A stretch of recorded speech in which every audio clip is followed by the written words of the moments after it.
Velkommen til en hurtig forklaring omkring det neurale netværk her.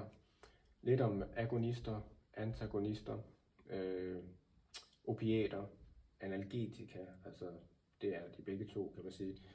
Men man tænker mest på analgetika som håndkøbsmedicin. Ellers så kalder man det analgetisk opiater for eksempel, som morfin og fentanyl og sufentanil og carfentanil. Ja, vi starter med det neurale netværk. Jeg skal nok komme ned på det her og prøve at forklare lidt omkring det. Det neurale netværk, jamen altså, hvis vi starter med astrocytterne. Hvad er astrocytter? Det er nogle, der hedder gliaceller, sådan nogle små celler, som der står for at opretholde blodtilførelsen til det neurale netværk, kan man sige. Desuden så er det også dem, der står for at opretholde det her. De er med til at opretholde den her elektrolytbalance mellem natrium og kalium. Hvis du kender til det med, at natrium fra det præsynaptiske neuron strømmer ind i det postsynaptiske neuron, hvor efter at der diffunderer calcium ud. Ikke? Hvad står de mere for? Jamen så står astrocytter desuden for kommunikationen, altså mellem neuronerne. Astrocytter kan også være med til, hvis der er pådraget skade, så spiller de også, altså på neuronerne, så spiller de også en stor rolle og kan danne arvæv. Det kan jo så være i og for sig godt eller skidt, men så det er altså det, de står for, astrocytterne, og en lang række andre ting, men det vil jeg ikke komme ind på her. Lad os prøve at fortælle lidt om, hvordan det her præsynaptiske neuron fungerer. Det præsynaptiske neuron er altså en nervecelle, den første nervecelle. Man har taget et udsnit af 2 nerveceller, og så siger man det præsynaptiske neuron, det første nervecelle, og det postsynaptiske neuron, den anden nervecelle. Du skal forestille dig, at efter det her postsynaptiske neuron, så er der et mere nervecelle, og før det her præsynaptiske neuron, så er der også en anden nervecelle. Så langt så godt. Så hvis vi altså forestiller os, at vi modtager en elektrisk impuls, det gør vi her igennem dendritterne, bum, det er her, og så går det igennem aksonen på nervecellen, og så ud af endeterminalen, ud i synapsespaltningen, altså også det interstellare rum hedder det, eller det kan også kaldes det ekstracellulære rum, altså uden for neuronerne her, uden for nervecellerne her. Så går det over til en receptor her, og så går det så igennem receptoren, alt afhængig om det er medicamentet er agonistisk eller antagonistisk.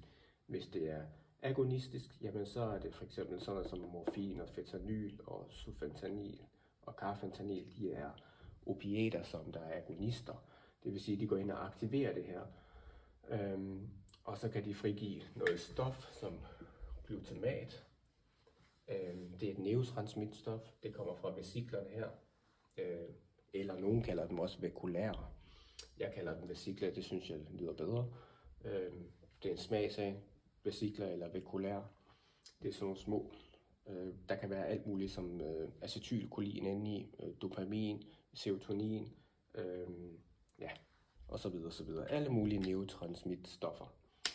Men altså i det her tilfælde, når vi har opiatet morfin, og det går ind og aktiverer den her, fordi morfin er en agonist, så går den altså ind på den her opiatreceptor, aktiverer den, frigiver det her glutamat, neurotransmitstof, og således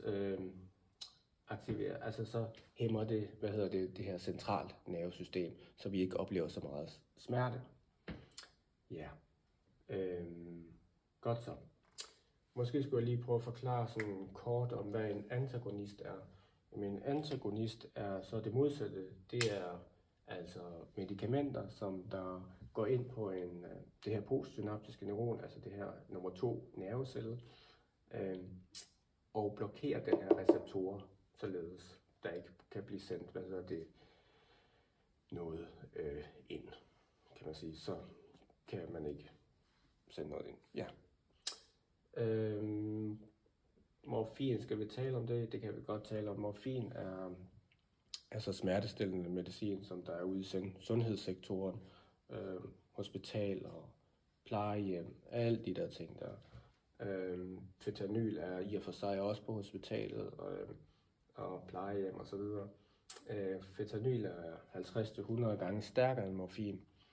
Sufentanil bliver mest brugt som bedøvelse under sådan noget kirurgiske indgreb og så videre. Det er altså 1000 gange stærkere end morfin. Carfentanil, det bliver brugt slet ikke på mennesker faktisk. Det bliver brugt på dyr, men jeg har taget det med alligevel, fordi det er også et opiat. Og carfentanil, jamen altså det er virkelig, virkelig stærkt. Det bliver brugt til sådan nogle store dyr som giraffer og elefanter og så videre.